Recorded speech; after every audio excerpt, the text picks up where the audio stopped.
사무엘 상을 쭉 살펴봐서 오늘 마지막 31장 말씀을 읽어봅니다.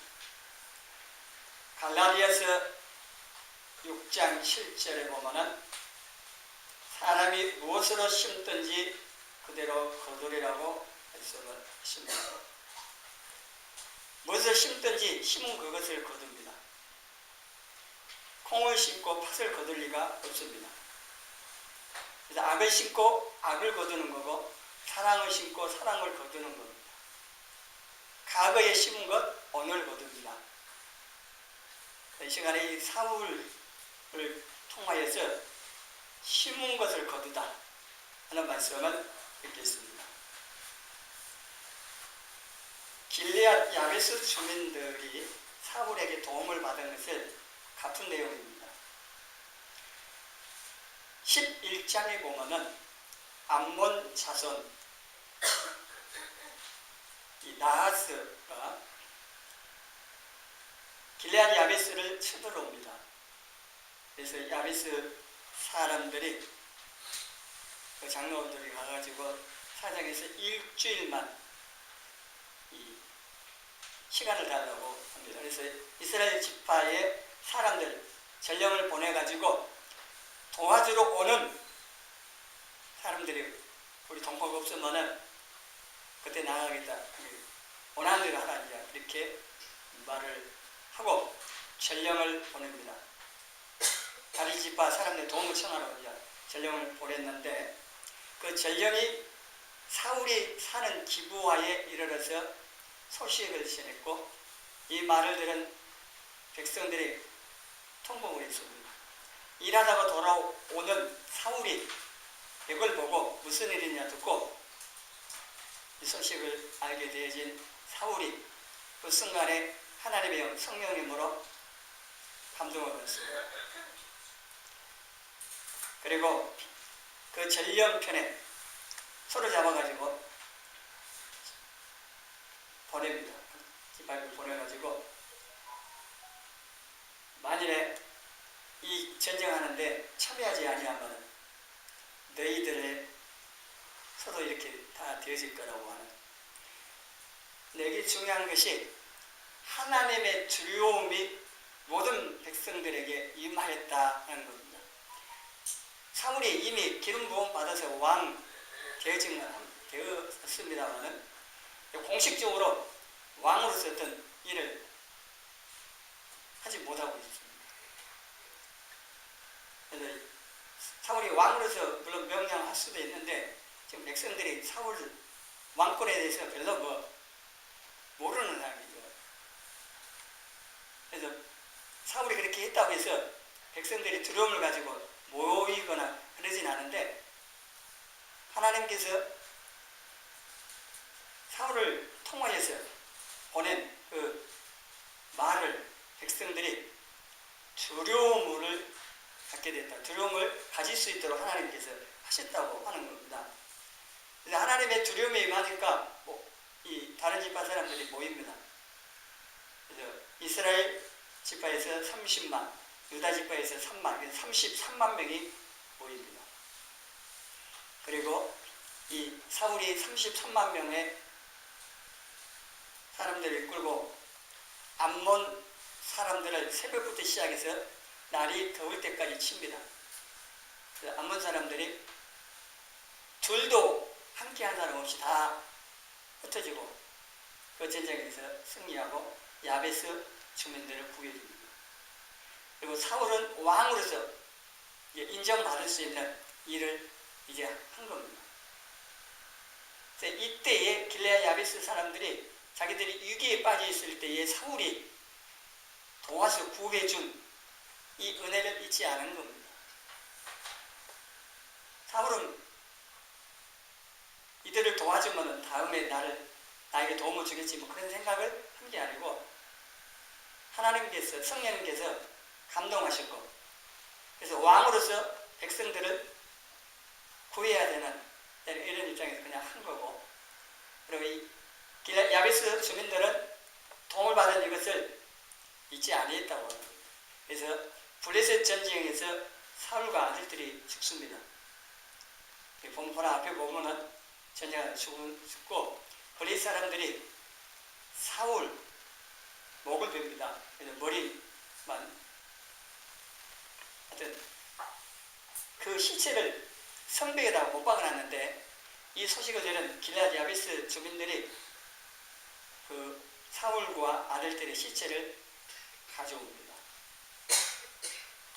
모르겠습니다. 용사들에게 특공대를 조직해갖고 밤에 블레셋 군인들이 자고 있을 때 가져왔는지 그건 자세히 성경에 기록이 없으니까 알 수 없지만 어쨌든 간에 시신을 가져다가 장례를 치러줍니다. 그리고 이 화장한 건데요. 혹시나 또 블레셋 사람들이 사울이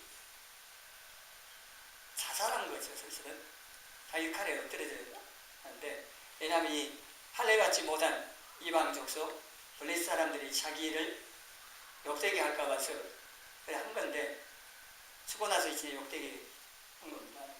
이스라엘 왕이라는 이 사울을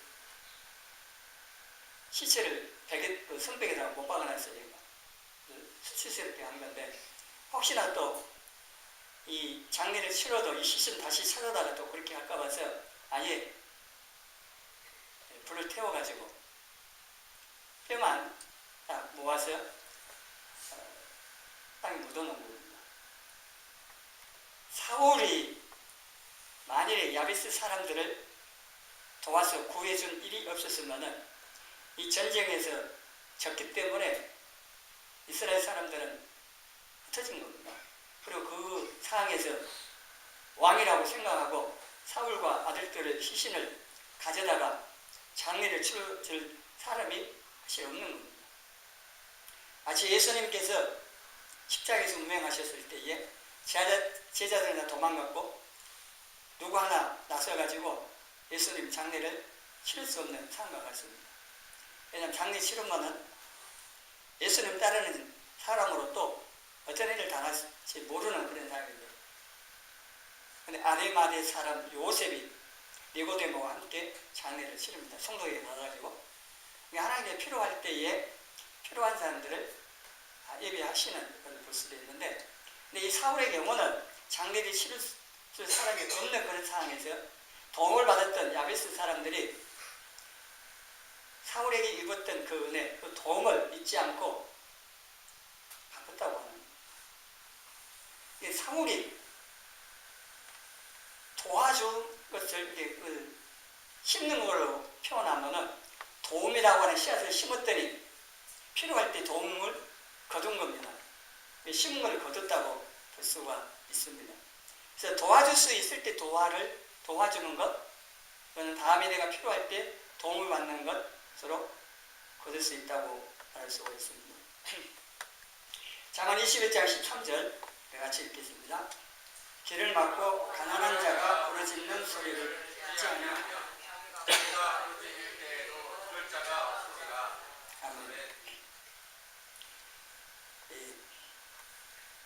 나에게 도움을 필요로 해서 도움을 청하는 사람들의 것을 오른 척 듣지 아니하면은 나도 언젠가 도움이 필요할 때가 있습니다. 어려움당할 때가 있습니다.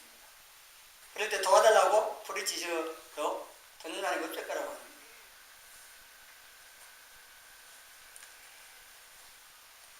(1938년부터) 45년까지 독일에 고백교회를 세우고 게스타포에 체포돼가지고 작센하우젠 수용소하고 다카우 수용소에 갇혀 있다가 2차 대전이 끝나고 나서 풀려난 마르틴 님물러라고 하는 분이 이런 글을 썼다고 합니다.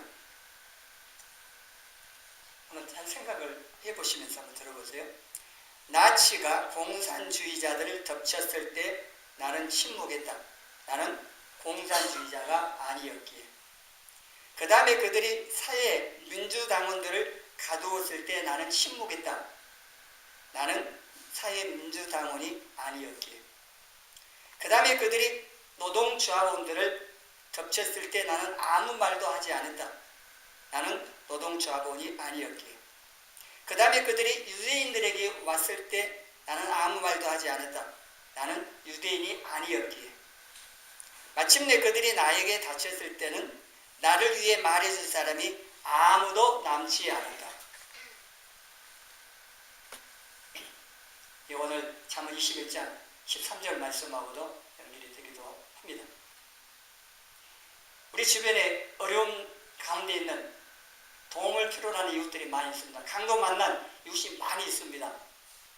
도와달라고 하는데 못 들었지 하면은 나도 마찬가지 그런 상이 되어진다고 하는 겁니다. 강도마다 주구하는 그 사람의 이웃이 누구냐? 자비를 베푼 선한 사마리아인이었습니다. 제사장 레위는 자기도 회 받을까 봐 도망가 버렸습니다. 지금 우리가 살고 있는 우리나라와 이 시대에 북한 동포들의 인권에 대해서 우리가 무관심하다 말이 안 된다고. 우리는 자유롭게 살고 있으니까 아무 상관없다고. 그렇지 않다고 하는 겁니다. 하나님께서 보고 계시는 겁니다. 우리도 북한 동포들처럼 공산주의 치하에 들어가서 자유를 잃어버리는, 자유가 없는 그런 상황에 처해질 수도 있습니다. 지금 무관심하면 안 되는 거죠. 최소한 기도를 해야 되는 겁니다. 우리 할 수 있는 큰 힘이 없어도 사실 기도만큼 더 큰 능력의 역사에 일으키는 것도 없지만 기도해야 됩니다. 기도해도 내 문제, 내 가정의 문제 조금 더 해서 교회의 문제만 기도하면 될 일이 아니다고 합니다. 이 시대에 하나님께서 어디에 관심 갖고 또 우리가 무엇을 기도하기를 원하시고 뭘 하기를 원하시는가를 생각해 봐야 됩니다. 강도를 누구나 당하는 게 아닙니다. 우리도 당할 수 있습니다. 실제 사람 강도도 강도고요. 사단이 있잖아요. 도덕인 사단의 공격을 끊임없이 일어났기 때문에 어려움 당하고 있는 힘들어하는 성도들 또 이웃들에 대해서 무관심하면 안 되는 거죠. 사랑을 심으라고 하는 겁니다. 사랑하라는 겁니다. 그게 좋은 씨앗을 심는 겁니다. 사울처럼 바라지 않고 그냥 도와주면 다음에 도움이 필요할 때 도움을 받게 되어 있습니다. 누군가를 통해서 도움을 받습니다. 내가 작은 것을 도와줬는데 뭘 대가를 받지 않고 그냥 사랑함으로 그냥 도와줬는데 그게 다음에 하나님께서 또 누군가를 통해서 내가 도움을 필요할 때 도움을 받게 하신다고 하는 겁니다. 네, 나는 지금 편안하고 문제 없으니까 도움이 필요 없으니까 나 아무 상관없다고 못 본 척 못 들은 척 하면은 그거를 그 심은 그대로 또 거두게 돼요. 이 잠언 말씀처럼 도움을 줄 수 있을 때 도우라고 하는 겁니다. 도와주려고 하면 꼭 물질적인 것만 생각하지 마시라고요. 아니 돈이 없는데 어떻게 도우라 그렇게 생각하지 마시라고요. 사람을 도와주는 것이 꼭 재물로만 돕는 게 결코 아닙니다. 우리가 할 수 있는 게 여러 가지가 있습니다. 먼저 기도하시라고요. 어려운 이웃의 그 사정들을 들었을 때에 기도부터 하시고 그리고 하나님께서 도와줄 마음을 주시면 어떻게 도와줄까요? 기도하면서 돕기를 원하시는 대로 도우시라고 하는 겁니다. 그럼 하나님께서 또 그렇게 할 수 있도록 필요를 더 공급하시고 그 사랑을 통해서 좋은 씨앗 심는 것이 되고 하나님께도 칭찬받지만 정말 나에게도 도움을 받을 수 있는 그럴 때가 온다고 하는 겁니다. 그래서 우리가 거둘 것을 생각하고 잘 심으시기를 바랍니다. 오늘 거두는 것은 과거에 심은 걸 거둔 거죠. 오늘 심고 있는 것은 미래에 천국에 가서 거두게 되어집니다. 그래서 이 세상에 신앙생활 하는 것이 천국으로 이어진다는 사실을 여러분 깨달으시길 바랍니다. 전과 복음을 위해서 수고하고 충성한 것이요 결코 헛되지 않고 사라지지 않습니다. 왜냐하면 주님께서 비디오 찍듯이요 다 기록을 하신다 했습니다. 계시록 보면은 생명책, 이게 구원받은 성도들 이런 게 기록한 생명책도 있지만은 행위를 기록하는 책들도 있습니다. 보통 행위록이라고 하는데 행위를 기록하는 책들입니다. 그 책들에 우리의 모든 게 다 기록됩니다. 비디오 다 찍어놨다가요, 심판 때 뭐라고 하면은 그거 아닌데 하면은 돌려 그러면 다 드러납니다. 우리는 하나님 앞에서, 이 하나님 앞에서 두렵고 떨림으로 사셔야 합니다. 요셉처럼 보는 사람이 없어도 유혹이 왔을 때 하나님 앞에서 이 제약을 행할 수 없다.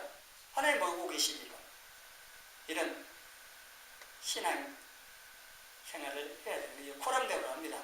오신에서 그렇게 강조하고 그래서 신앙이 되기를, 또 그런 목회자를 기르내려고 고신대나 신학대학원에서 합니다. 코람대올 때 하나님 앞에서 사는 성도들에게 매우 중요한 거죠. 고린도전서 15장 58절에 보면은 주 안에 사는 수고가 헛되지 않기 때문에 결국 흔들리거나 충성하는 것을 포기하지 말고 변함없이 항상 주의 일에 힘쓰라고 말씀을 합니다. 저는 다 기억하신다니까요. 그 마태복음 25장에 보면은 양염소 비유가 나오잖아요. 그게 먼저 설명을 하면요, 양염소, 양에 해당하는 의인들이 주님께서 상을 준다니까 우리가 그 일을 언제 했으면 잊어버렸다는 얘기입니다. 자기들은 이웃을 사랑해서 했는데 그건 잊어버립니다.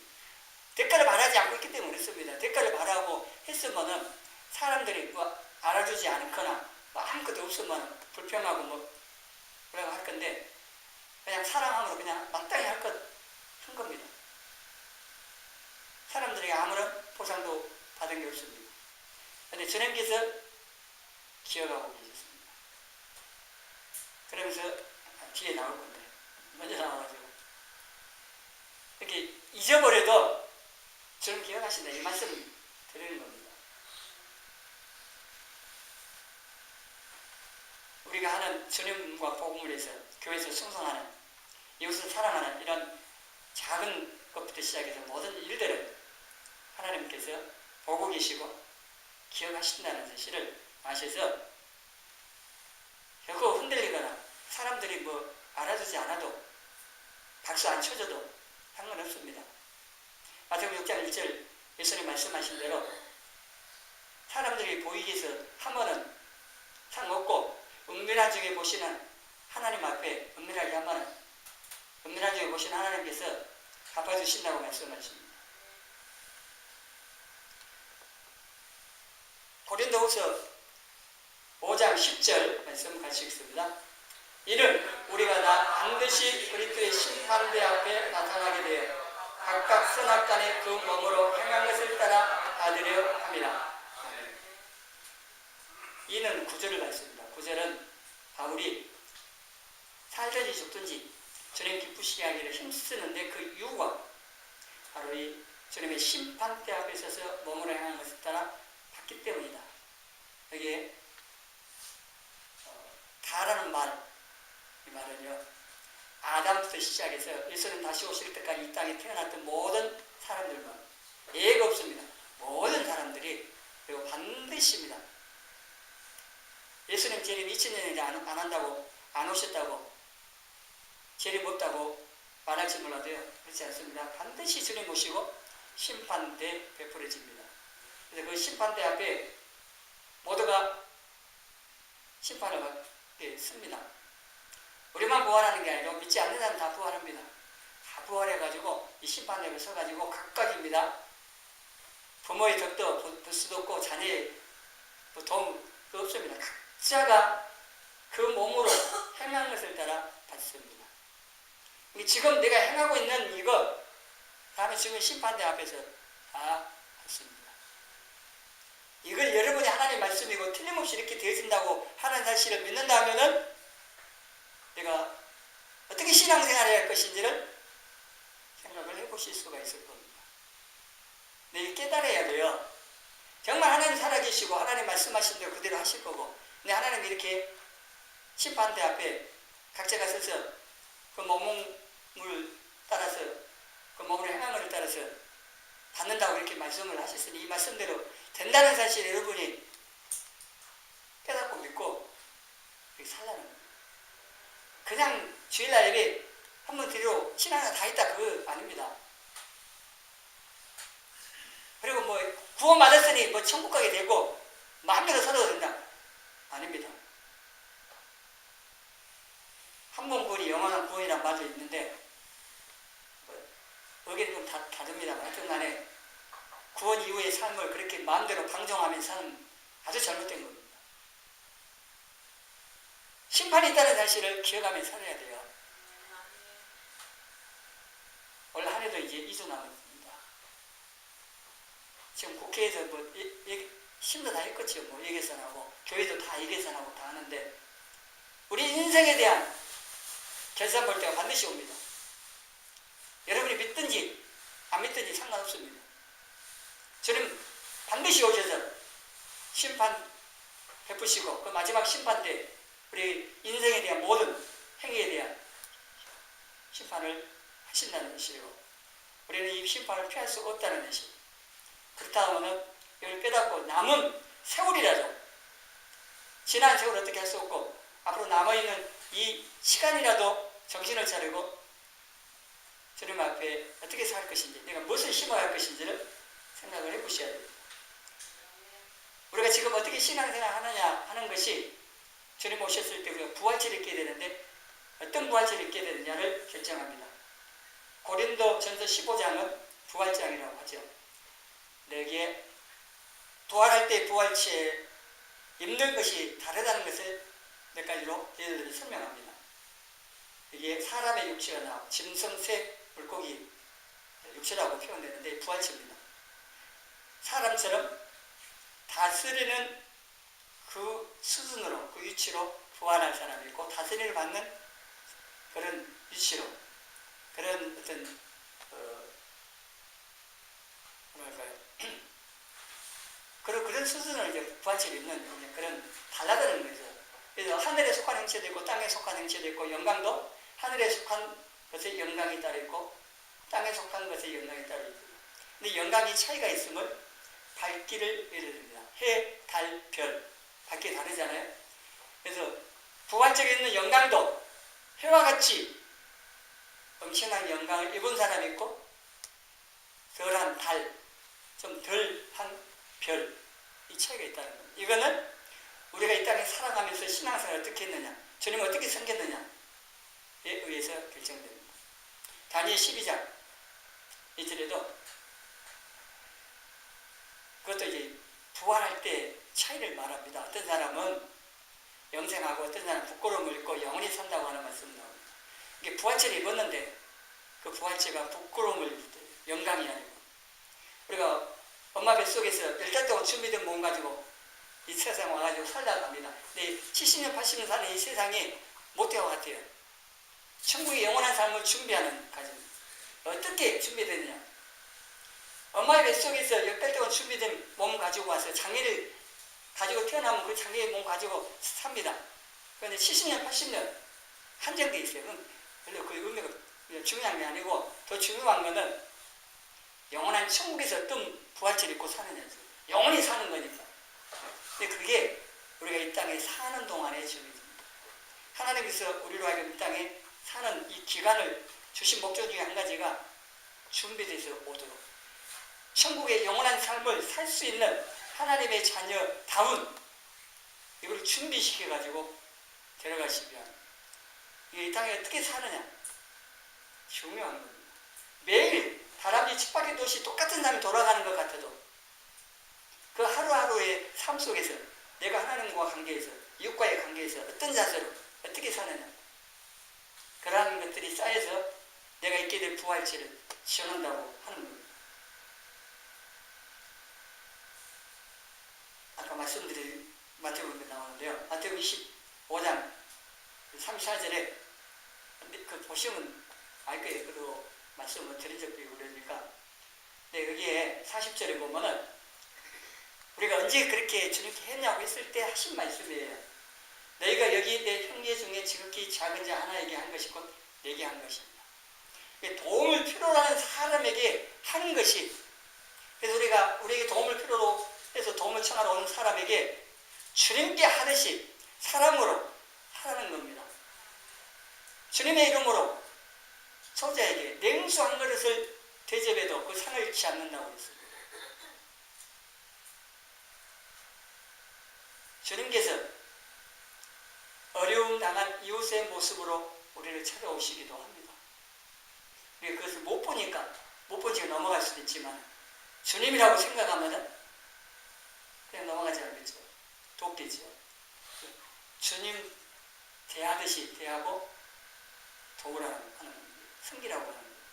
그럼 주님께 그걸 주님 자신이 받으신 것처럼 인정하셔서 갚아주신다는 얘기입니다. 내가 잊어버려도 주님은 잊지 아니하시고 그 행위에 대해서 갚아주신다는 겁니다. 이웃에게 도움을 주지도 않고 오히려 해하고 힘들게 하면 어떻게 되겠습니까? 그렇게 심으면 안 되는 겁니다. 사랑을 심어야 돼요. 또 누가복음 19장에 보면은요, 문화 비유인데요, 10문화 남겨가지고 와서 10문화 남겼다니까 여기 말씀하고 있는 것처럼 잘하였다 착한 종이여 내가 적게 작은 것에 충성하였으니 10고을 권세를 차지하라. 5문화 남겨오니까 너도 5고을을 차지하라. 남긴 거였다. 이게 공의로운 거 아닙니까? 공평한 거죠. 다 똑같이. 그러면 사회주의, 공산주의는 그래요. 기도하십시오. 우리나라가 공산주의 아니면 사회주의 되지 않도록 열심히 일을 하는 사람이 있어요. 우리는 기도로 막아야 됩니다. 다 똑같이. 타락의 인간은요, 그렇게 해보면 될 일이 아닙니다. 하나님께서 공의롭게 하십니다. 아니, 주일날 예배 1시간 드린 사람하고 주님과 복음을 해서 죽도록 순종하고 순교까지 한 사람하고 다 똑같다. 그럼 하나님 공의로우신 분이에요? 그러잖아요. 그러진 않을 겁니다. 하나님께서 우리의 행한 모든 그 행위들에 대하여서 공의롭게, 공평하게 다 보상을 하시는 겁니다. 10문화 남겼으면 10고을, 5문화 남겼으면 5고을 다스리라고. 그리고 또요, 이것도 있습니다. 10문화 남긴 사람은 10고을을 다스릴 수 있는 능력이 있는 겁니다. 5문화 남겨갖고 이 나한테는 10고을 안 지요. 그걸 해봤지 않습니다. 저도 못 다스립니다. 달란트비도 마찬가지입니다. 각각 재능에 따라서 5달러, 2달러 하나 더 주신 겁니다. 다 아시는 그 주님께서 잘 맞게 주신 거예요. 불편한 거 없습니다. 비교할 것도 없이. 그냥 내 맡은 바에 충성하면 되는 거죠. 저는 여기서 충성하면 됩니다. 그러잖아요. 저 서울 가고 큰 교회에서 뭐 그럴 것도 없어요. 뭐 그 능력도 뭐 대도 안 할 테고. 그래서 충성하면 돼요. 저는 모시고 한번 또 쓸만하면 또 맡겨주신다 하면 되는 거지요. 그렇지 않나요? 여러분 도 마찬가지예요. 비교하면 불행의 시작입니다. 그래서 하나님 우리 자신을 잘 아시기 때문에 있게 하신 자리에서 충성하는 겁니다. 그 충성하는 것을 보시고 잘했다 하시고 갚아주시는 거죠. 하나님 불평만 하고 있어 보십시오. 하나님 주신 것 쓰도 못합니다. 누리도 못해요. 그래서 우리는 좋은 것을 심어가지고 좋은 것을 거두려고 하셔야 돼요. 근데 사실은 다 좋은 것을 거두려고 하지 나쁜 거 하겠어요. 근데 나쁜 것을 심으면서 좋은 걸 거두려고 하니까 문제죠. 땀 흘리지 않고 많은 걸 얻으려고 불안당이라고 하는 불안당. 땀 흘리지 않고 얻으려고 하는. 하나님께서 아담에게 이마에 땀을 흘려야 먹고 산다 그랬는데 제 결과입니다. 별 수 없습니다. 모든 인간은 노동해야 돼요. 일해야 돼요. 정당한 겁니다. 정당하게 내가 일해서 수입을 얻고 그것 갖고 하나님 전개 이웃 사랑하고 또 내 삶 영위하고 그래야 되지. 근데 그렇지 않은 사람들 많아요. 나쁜 씨앗을 심고 있는 겁니다. 그거는. 자, 올해 2주 정도 남았는데 한번 심어왔던 거, 앞으로 심을까 한번 생각을 해보세요. 무엇을 심어왔는지, 남은 세월 동안 내가 무엇을 심어갈 것인지. 나쁜 씨앗, 이게 부정적이고 불신앙적인 말과 행동들을 심지 마시고 하나님께서 기뻐하시는 그 말씀의 기준에 맞추어서 신앙적인 그러한 말과 행동들을 하고 또 사랑하고 섬기는 이러한 삶을 통해서 잘 심으라고 하는 겁니다. 그리고 우리가 충성할 때도 말씀의 법, 그 기준에 따라서 해야 돼요. 이 심는 것도 있습니다. 디모데후서 2장 5절 같이 읽습니다. 경계하는 자가 법대로 경계하지 아니하면 승리자의 간을 얻지 못할 것입니다. 성량도 높지 않아요? 100m 달리기 세계 신기록 세웠는데 뒤에 높은 검사의 결과 약물 해가지고 금달 박태했잖아요. 그런 사람 있어요. 법대로 안 했기 때문입니다. 세계 신기록 세워도 법대로 안 하면 인정 못 받습니다. 우리가 주님을 위해서 충성 봉사한다고 했는데 말씀을 법대로 안 하면 마찬가지입니다. 주님 그걸 인정 안 해주십니다. 나 너 모른다고 하신다니까요.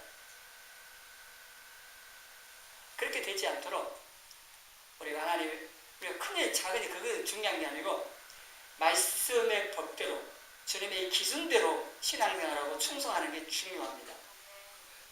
그래서 여러분이 이곳에서 신앙생활하면서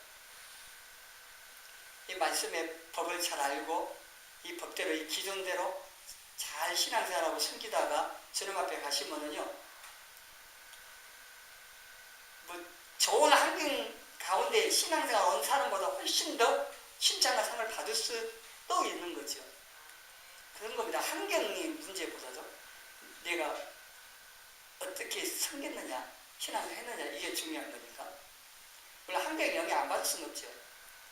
그만큼 그것이 중요한 건 또 아니다고 하는 겁니다.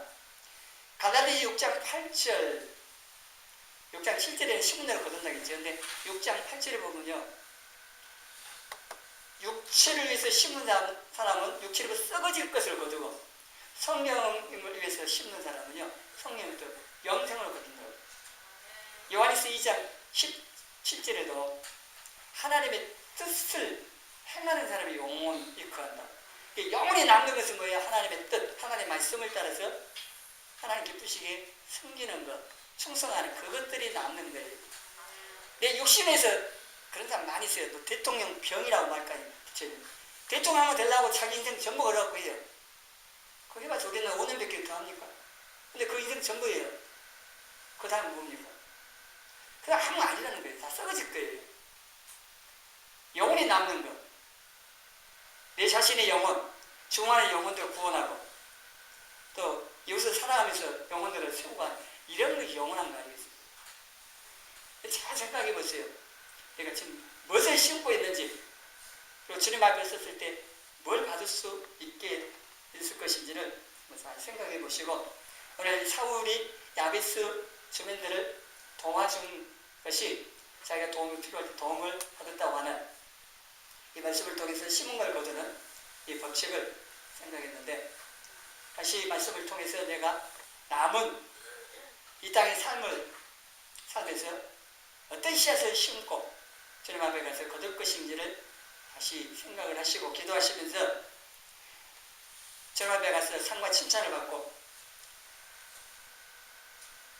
그렇게 또 받을 수 있도록 하나님의 말씀과 사랑과 성령님의 인도하심과 도우심을 받아서 잘 심어가시기를 주님의 이름으로 축원합니다.